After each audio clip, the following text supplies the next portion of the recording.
For example job छोड़ देगा तो एक्चुअल में आपको नहीं पता कि अगले महीने आप अपने बच्चों की स्कूल की फीस कैसे दोगे, या क्रेडिट कार्ड्स के बिल इतने बढ़ चुके हैं वो कैसे दोगे।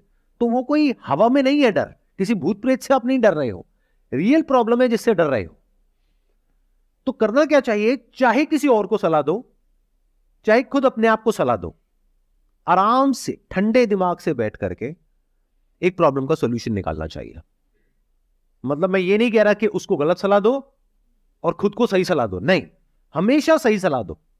अगर कोई भी आकर के आपसे कोई बात कर रहा है या कर रही है और वो डिसीजन बहुत बड़ा है, छोटा मोटा है तो फर्क नहीं पड़ता, बट अगर वो डिसीजन बहुत बड़ा है तो आराम से बैठो, समझो कि उसकी क्या प्रॉब्लम है, उसके माइंड में क्या आ रहा है, उसको समझ करके, जैसे अभी मैं आप लोगों से समझ रहा हूं, अब मुझे नहीं पता था इस क्वेश्चन का ये आंसर निकल करके आने वाला है, लेकिन स्टेप बाय स्टेप हम आगे बढ़े तो हर एक पर्सपेक्टिव से चीजों को समझने की कोशिश कर रहे हैं, जो हो सकता है आज से पहले पूरी दुनिया में इस तरीके से इस प्रॉब्लम को किसी ने नहीं देखा होगा। राइट। आप जाकर के किसी और से पूछोगे, कोई और है यहां पर बैठा हुआ है, वो क्या कहेगा, अच्छा ये होता है, तो ठीक है, इसके पीछे जो रीजन है वो ये है कि आप जब किसी और को सलाह देते हो तो आप डिटैच होकर के देते हो, उसमें आपके इमोशंस बीच में नहीं आते हैं, तो आप सही सलाह देते हो। लेकिन जब खुद की बारी आती है तो इमोशंस बीच में आ जाते हैं, इस वजह से आप सही डिसीजन नहीं ले पाते हो। कि कितना सुपरफिशियल लेवल का आंसर है। ये आंसर सुनने में आपको बड़ा अच्छा लगेगा कि हाँ मेरे को मेरी प्रॉब्लम का सॉल्यूशन मिल गया, बहुत ही बेकार सॉल्यूशन है ये। इसमें बहुत सारे फैक्टर्स को हमने कंसिडर नहीं किया, उसको इग्नोर कर दिया। जैसे एक बहुत बड़ा फैक्टर ये है कि क्या जो इमोशंस हैं वो बुरे हैं, क्या बिल्कुल ही बेसलेस हैं, क्या उसके पीछे कोई रियलिटी है इमोशंस के पीछे, या साइकोलॉजिकल फियर्स हैं।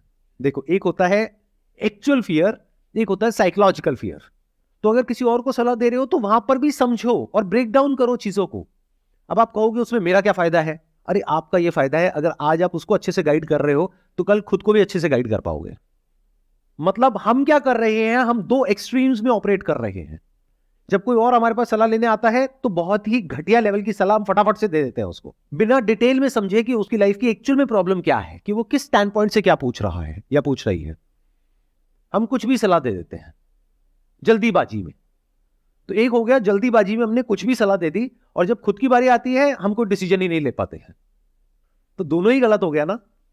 मैं क्या कह रहा हूं, चाहे कोई और हो चाहे आप खुद हो, हमेशा हर पहलू को देख करके, सोच समझ करके फिर डिसीजन लेना चाहिए।